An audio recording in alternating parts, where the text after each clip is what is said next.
Hi everybody, thank you for tuning in to this week's show, this week's episode. I have my good friend Joe from World Financial with me today. Joe, go ahead and introduce yourself to the people, please. How you doing, guys? Thanks so much for tuning in. So, just basically, my name is Joe Martinez. I'm with World Financial Group, which is part of Transamerica, which is owned by Aegon, that's in the Netherlands. And I come from a family of four. We grew up in East LA. My family migrated from Mexico to achieve the American dream.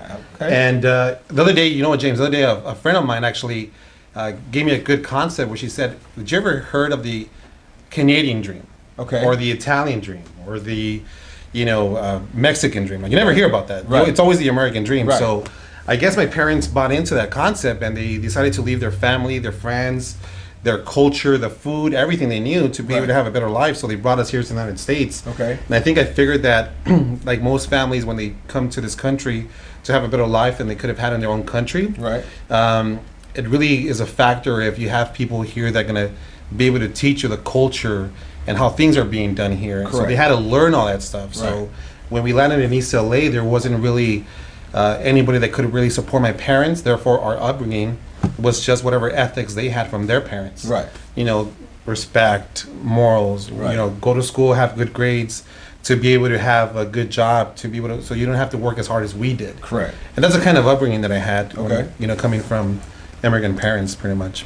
And that's helped and molded you to the person that you are today. We're going to get a little bit more into. That's a good thing. Shout out to your parents. Good job. How long have you been in the business, and why did you choose this particular financial industry?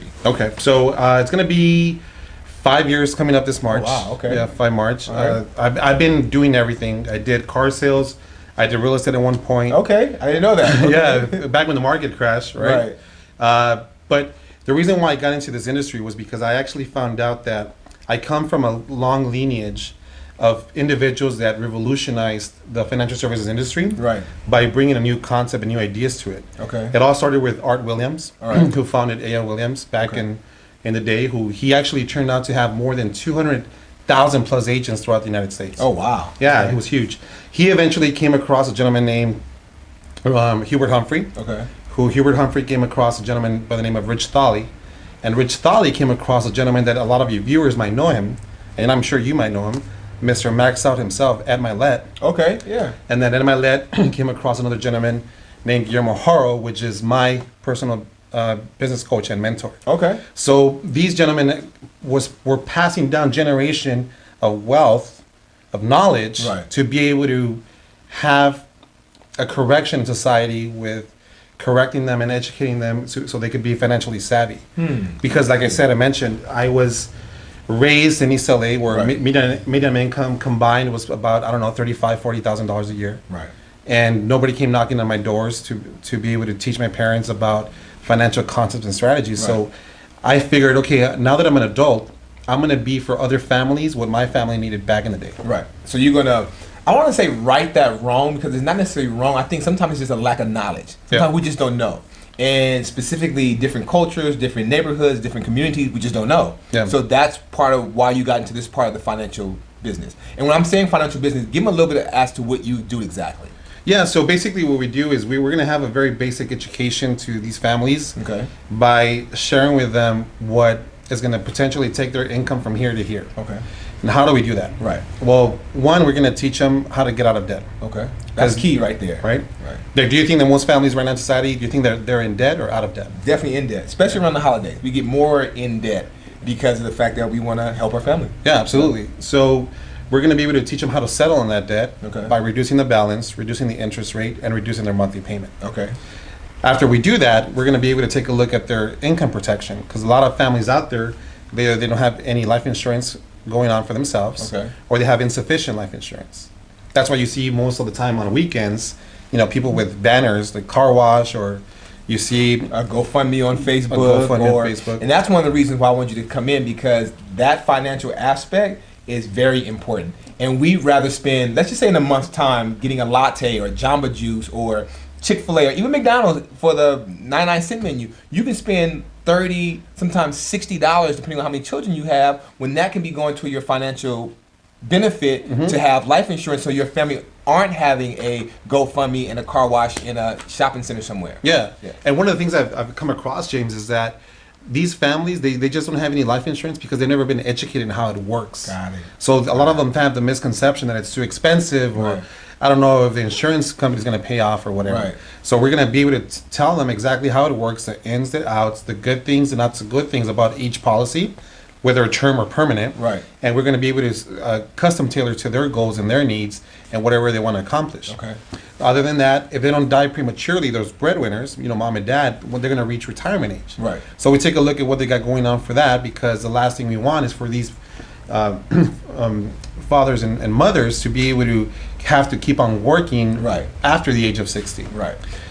Tell the people really quickly, just on average, I know life insurance depends on how healthy you are, if you smoke, you don't smoke, but on average, what would a life, and I know you have the term, and what was the other word you mentioned? Permanent. Term and permanent insurances, but on average, between the two, what would be the average monthly payment for, let's just say, a funeral service? Let's just say we want them to cover $100,000 plus give the children some money, so let's say a $500,000 policy. Mm-hmm.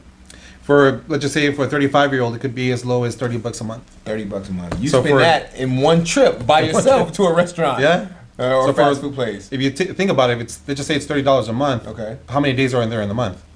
30 days. So 30 and 30 is one. Right. So for $1 a day, yeah, pretty much, you can protect your family for $500,000. So let's say if you're 45, 50. And then it goes up a little bit more. It's somewhere in their 50s. All right. So let's say what, $60, $70? About $60, $70. Even at that, if you take, well, my son, he's 18 now. Okay. Him and I go to eat. On average, let's just say we go to Cane's. If we go to Cane's, we're spending $25 off top. Yep. And let's just say we did that once a week, which sometimes we do if I don't feel like cooking. That's $100 a month. Yep. So that's my insurance policy. If I just decide to cook at home, that whenever God sees fit to take me away, he's going to be covered. His sister will be covered, and they don't have to worry about a real estate car wash. Yep. To raise money for my casket. That's actually one of the things, the reasons why I got life insurance, because I have my significant other that the last thing I want is for her to do some car wash or some fundraiser or GoFundMe account. And you're in the business. Yeah, and then I'm in the business, right? Like, how does that work? Right, exactly. We're doing a car wash for the financial man. Like, what the hell happened? That's not good. But, okay, I'm glad you said. I'm glad we cleared that up, because the importance of life insurance is just like car insurance. Your car gets hit, you want to get it fixed. You don't have to pay for it. You pass away, which is inevitable for all of us, whenever our time is, you want your family to be taken care of. That's right. And that's key. So I'm glad you brought that up. How do you bring value to your clients? So you may have State Farm, Farmers, all these different companies that give life insurance and do these financial advice that you give. What separates you from them? Well, very good question. So because I'm in World Financial Group, I have access to over 100 companies out there that I'm going to be able to share with them the products and services that they offer. Okay. For example, I'm not sure if I could say brands or anything. Yeah, go ahead. Companies like Transamerica, Nationwide, you know the jingle, right? Right. Pacific Life, Voya Financial, John Hancock. You have access to all those. I have access to all of them. People that have some sort of prior illness, like a tumor, diabetes, lupus, or anything like that. Okay. I'm able to still shop around to find a company that's going to be able to offer them any protection. Got it. On top of that, we're going to be able to take a look at everything they have, their debt needs, their mortgages, and everything, to be able to see how much insurance they need. And if they're already covered, then that's fine. Right. Then we're in a position where we're going to be able to share with them some tax advantage products. Okay. And then depending on the risk tolerance of the client or their desired rate of return, then we can make recommendations for those purposes. So it's not just life insurance, you give them a complete package. Yeah, we can. Whereas some of these other companies, one, they're stuck to just what they can do within their network. You are a lot broader in order to help someone that probably couldn't get something from one of the bigger companies. You can help them out. Absolutely, because most of these families, I'll put it to you this way, James. Our niche clientele, we call it the macho market. Okay. So macho is an acronym. Right. So M is for married, people that are married. A is for above the age of 25 and above. Okay. C is for children that are still minors. H is for homeowners. Okay. Which nowadays, rents, this is like a mortgage. Damn near. It's crazy. So we kind of make an exception. Right. And then obviously they have an occupation. So if these families fall within this criteria, they're going to be able to value what we do. Right. And we're going to be able to have a conversation with them about their life, their money, and their future. Right. And if we were to have a conversation about their life, their money, and their future, then those are the people that I want to be able to help out, me and obviously my colleagues at the office, right, to be able to take them from here to here when it comes down to their finances. Okay. And sometimes, unfortunately, it's already too late. Right. So really what we're looking for is two type of people. Either for individuals who are looking for us. Right. Like, you ever heard of somebody that says, man, I got to protect my income, or I got this money, I want to see what I could do with this money. Exactly. I want to invest it for my future. And they don't even know where to go. Right. And so we're looking for those individuals. Right. And then the second individual we're looking for is people that have never heard of us. Okay. Because you're going to find out that these people that have never heard of us, often those are the most emotional sit downs that I have. Okay. Because they start literally having tears in their eyes that they realize it's already too late, because they're already either too old, or they're sick, or they just lost everything. Right. Because they didn't have the proper guidance. Wow. Well, we're hoping with this video and your guidance and the information that you're giving to the viewers that they will have that. Yeah. We can catch them in time, whether it be from 25 to 65 or 75, and we can give them some kind of insight as to what their financial needs can be done in order to grow. Yeah, so absolutely. That'll be good. So, all right, with that being said, what kind of challenges have you faced since becoming an entrepreneur? Because we know entrepreneurship is not easy. And the reason why I ask that is because I want to always give insight to anyone who's watching from another person's perspective, that they can be inspired as well. Man, there's so many challenges when you become an entrepreneur. But Tell me about it, yeah. But I think the number one, and I'm not sure if you went through this too, but is rejection. Right. Getting used to rejection. Yeah, as a real estate agent, we get it all the time, especially when we make calls and door knock. Yep. Yeah. So I had to learn how to build a thick skin to be able to have that just bounce off of me. Right. But the most powerful rejection that I had to learn how to get over was rejection from my own family and friends. Oh wow! Because it's funny, James, that when you go into business for yourself, and let's just say you post on your social media account, oh, guess what, guys? I just opened up my own business, a restaurant. I became a realtor. I'm doing insurance and investments. Anything. A marketing company, whatever the case may be. Right. Maybe you'll get a couple of likes, a couple of comments, and that's it. Right. But the minute you post, hey guys, I got a new job and I'm so excited about it, you get over 100 likes and 100 comments because people are more used to seeing people just going to go another job. That's correct. But when you become independent, self-employed or anything, it's very difficult for you to find support, and that's when you're actually going to realize who's actually on your corner. That's true. Because self-employed is a lot more difficult. And I think we've just been so programmed to, let's say you got a job at Merrill Lynch or Chase. They're like, oh, yes, because it's a big corporation. Yeah. But we don't, because a lot of people don't do it themselves, or they don't see themselves being able to do it, they don't think that you can do it.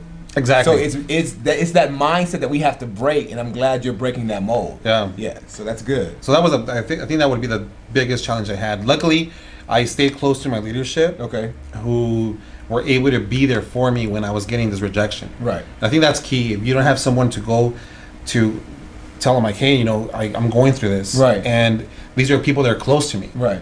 If you don't have that person to mentor you, to coach you, that, hey, it's part of the process because now you're an entrepreneur, welcome to the business. Right, exactly. Then you're going to quickly quit. Right. Because it just affected you so much. Wow. Well, I'm glad you gave that information to them. So, what are some key things you've learned that empower, the key things that you've learned that can empower our viewers? Let's just say, and we'll give a combination, a balance between life and the financial business. Okay.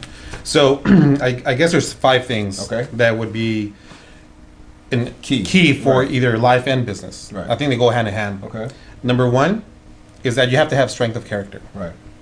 So, if you lie, if you cheat, then you're not gonna make it in life or in business. Period. Right. Right. So you gotta have strength of character. You have to be a man or a woman of your word. Right. So that's number 1. Okay. Number 2, you have to have teamwork in the household.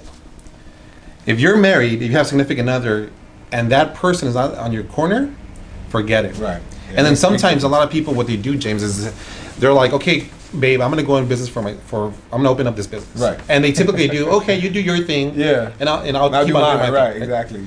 There's no us. Right. And because there's no us, when you're out there in the field so late at night, or you're just not keeping up with the household and it's not tidy anymore, then that's when the issues start coming. Or if it doesn't work out, well, that was your thing. Yeah. And that's terrible because no, this is us. And if it's successful, we did it. No. we have to work on this together in order for this to work. That's the tough part. But yeah, go ahead. So you have to have that. Even if you have kids, James, you have to involve your kids. Absolutely. Right. Number 3, you have to have mentorship. Makes a difference. So first and foremost, you have to have the willingness to be mentored. Right. Because if you don't have that willingness, then you're gonna try to make it on your own. But if you do have a mentor, then the question is, how coachable are you? Right. So if you're coachable to the speed of instruction, then you're not gonna repeat the same mistakes that everybody else did. Right. Right? Now on top of that, if you are coachable, then you're gonna be able to speed up your success. Right. Right? On top. Another thing that's key is for you to have a will to win. Okay. So number 4, the will to win. Right. So day in, day out. Right. What's going to be your why and your reason why you're going to get out there and try to make it happen, right? A lot of people are going to tell you, well, my why for my kids or my why. Right. Well, okay, Froggy. Classic line. Right. All right. So then tomorrow, when you don't find a babysitter, you got to make sure you still show up. That's right. Right. No excuses. Because if you had a job, you're still going to show up whether you get a babysitter or not. But this is going to be for your business. So what's your will to win? Besides, how bad do you want it? Right. That's the question. Right. And then number 5 is going to be clearly defined goals. Okay. Because since we were born, James, we were kind of implanted with 2 things. One, procrastination. Right. Like that's why we always say tomorrow, right. We'll get Monday. It done. Right. Give me a couple hours. Or like just recently, it's like, oh, starting the new year. Right. Right. And number 2, we tend to drift. Right. To drift back to our old ways, our old habits. Think about it. How many people got their gym membership this new year? Right. And here we are a couple of weeks down in the year, and how many people already fell off? Yeah. And how many people were still going to remain in February and March? That's right. We tend to drift. So if you don't have your goals defined, we always recommend to have at least 10 personal goals, Right. 10 business goals, and 10 financial goals. If Okay. you don't have a clear written plan for your personal life, for your own career, Right.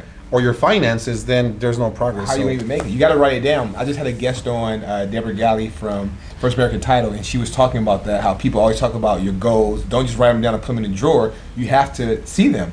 Even there's another who was a motivation speaker, Danny Morrell. I think I've heard him a couple of times saying that you have them in front of you when you wake up. I think Gary Vee said it. Max Maxwell. What is the other guy's name? There's a couple other people, but you have them when you wake up in your car at your desk. That way you can see them and focus on them every day. Because if you're singing something, just like a song, even if you don't like a song, you hear it enough, you're gonna start like, why the hell am I singing this song? Yeah. Because it's repetitive, and that's the key to getting your mind made up on what your goals are and what you want to do. Absolutely. So you're 100% correct. So yeah. If you have those 5 things, whether in life, any area of your life, Right. then you should be good. Okay. Good. Well, my next question to go on with that one is, on a financial standpoint, what tips can you share with the viewers? So, let me make this actually a 2-part question. Okay. First question is, if a viewer has insurance and wants to contact you, can you look at that insurance policy they already have just to see if it's good, if it's worth it, and if you can do better? That's the first question. Then my second question is, what can you give someone right now who's watching that can make a change today or tomorrow in order to become a lot more financial savvy? Okay. So to answer the first one is, yes, we can take a look at what they got going on. All right. Not only in life insurance, but again, overall debt, perspective. Okay. For the retirement. A lot of people also too, when they leave their job, they had an employer-sponsored retirement program there, Okay. and they go somewhere else, and they tend to leave that there. So if they have anything old from previous jobs, we could take a look at it, so we could roll it over into an individual retirement account, so they can have it for their own. Okay. But if you have an insurance policy, it doesn't matter if it's through a term policy or a permanent policy, an old policy that your parents had. Right. We could take a look at it. Much the same way, like a lot of people today, they have the latest smartphone. Right. Who has a flip phone? Right.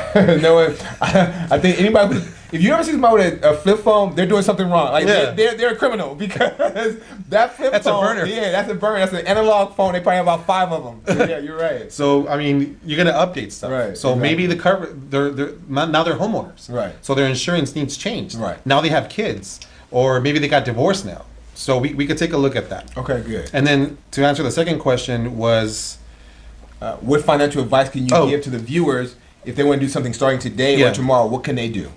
man, apply the wealth formula. Okay. I guess the wealth formula is going to be your money. If you're going to put your money over time, then you got to add or subtract the rate of return you're getting, right? And then you got to subtract inflation, Right. and subtract taxation. Okay. So if you're going to do any investment, then you got to take a look at that stuff. But most importantly, James, they got to learn about compounding interest. Okay.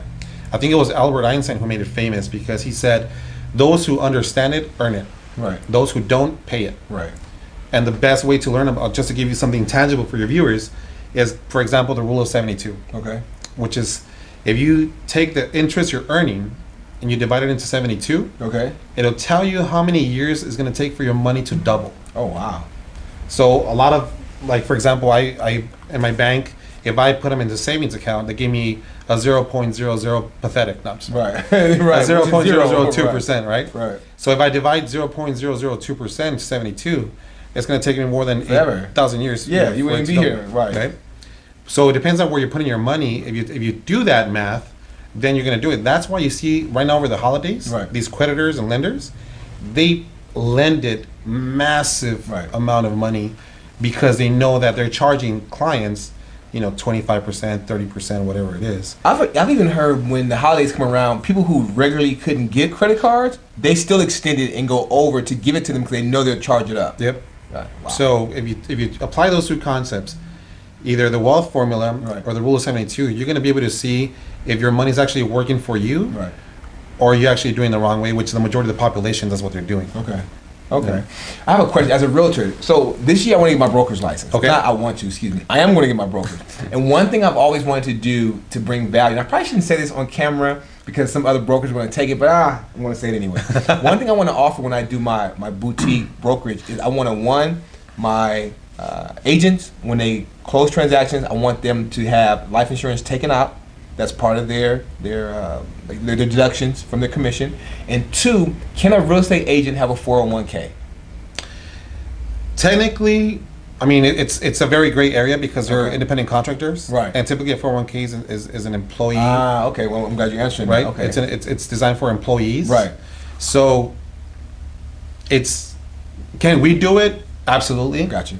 But I don't think it's going to be the best fit for a realtor. What would be a good fit for a realtor? Or a mortgage lender, someone self-employed, car dealer, whatever the case may be. Selling T-shirts, they just say, I want to do something as far as saving. One of the things that I've shared with other realtors is, for example, you make a good commission. Right. If you make a really decent commission, you could put money away into an annuity and just leave it there. Ah, annuity, okay. So basically what you're doing is you're letting the insurance company borrow your money. Instead of the bank, the insurance company. Got it. So some of them have a contract, 5, 7, 10 years. Okay. But as long as you put in your money there, it's guaranteed that whatever you put in, at the end of the worst case scenario, at the end, you're going to walk out with the same money. Got it. So there's no losses. Right. But you're going to be able to gain over time, which is a lot better than in the bank. Okay. Other than that, the other thing that I'm sharing with people that are especially independent contractors is going to be what's called an index universal life insurance policy. Got it. Okay. Which is a permanent life insurance policy that has cash accumulation tied to it, which is indexed. Right. So we know that if it's fixed, it's going to grow at a fixed rate. Correct. If it's variable, like a 401k, it goes up and down. It's like a mortgage. Right. Right. But if it's indexed, then there's a floor of 0%, and then depending on how you structure it, there could be a 15% cap or even a 25% cap, depending on the company. Right. So at least you're going to be able to have what's like an escalator effect instead of an elevator effect, right, where you're going to be able to participate in the gains and never the losses. So imagine that you're a realtor at the age of 40, and you put money towards an index universal life. You're going to have a death benefit. So you guys are always out and about, commuting, showing properties, doing open houses, and I've heard some crazy stuff in the news where like you gotta be with on your P's and Q's, especially for women. That there, especially with this whole sex trafficking thing going on, and it's major. For females, males too, but females as well. But if something were to happen, especially just in the commute, then your family would be protected. Right. They get a death benefit. But over time, let's just say now you're in your golden years. All the money that accumulated in the cash value, you can start taking distributions with tax advantage. And or if you never took the money out, then both the permanent death benefit with the cash value goes to the beneficiaries, also tax advantage. Gotcha. So those two things would be the thing that would be best for someone that does not have any employer-sponsored retirement program. That they could self-fund themselves with protecting their income with zero losses, and be able to have accumulation with tax advantages at the end. How long would they need to keep their money in there? For most IULs, Index Universal Lives, 10 to 15 years, there's a surrender charge. And then for annuities, it depends on the contract. Some of them are 5 years, Some of them are 7 or 10 years. That's not bad. So not too bad. Yeah, Again, not you're in bad your 40s. Remember, you want this on the long run. Right. And this is more meant for not as a retirement program. Right. It's not. It's because it's not. Exactly. It's more to just supplement your income in the future when Right. you most need it. Gotcha. Because again, imagine you're just chasing the deal. Right. Or you're chasing the next paycheck or commission check, and you don't put money away for the future. Right. Kind of like the story with the what was it, the ant and the grasshopper? Okay. Remember that the grasshopper Right. never packed for winter? Yeah. And then they were starving? Exactly. Kind of the same Yeah, concept. the ants are already prepared and Yep. getting ready. Yeah. Got Yep. you. Okay. So, what's your financial message to those thinking about taking the next step, and what advice would you give to our viewers as we close out? Oh man, go into business for yourself, guys. Right. There's nothing better than to be your own boss. Right. If you were to do, like for example, it's a new year. Right. And it's a new decade. So the question is it a new you or the same old you? Right. Very good question. And most important to see, okay, if it's going to be a new you, then might as well go into business for yourself, because if not, you're going to keep on working to build somebody else's business and, Right. and dream, right? So if you are going to go into business for yourself, then consider 4 things. Number 1, do you love it? Right. Does it resonate with what you are, Right. with what you believe in, How you right? feel about Because it. if you love it, then you're not working at Yeah, it, absolutely. right? You gotta have passion about it. So make sure that it resonates with you. Number 2, make sure there's a profit. Okay. Make sure that there's enough margin for you to make a profit, not too long from today, Right. or from when you start, because I know people that they go into business and they never see a profit because they go out of business, Right. or it takes too long for them to see a profit. So make sure that there's enough profit. Number 3, that there's a market for it. There's a need for it. Make sure that there's not one of those, you remember those fidgets? Right. It was like this In and new out, thing, right. and now they're gone. Right. Exactly. So make sure that there's going to be Something long-term. Yeah, a Right. continuous market for what you do, either a product or service or whatever you do, that there's a market. And number 4, that there's some sort of equity or stock option in that business. Right. Because again, the last thing you want is for you to be able to not step away from it and you walk away with nothing. Absolutely.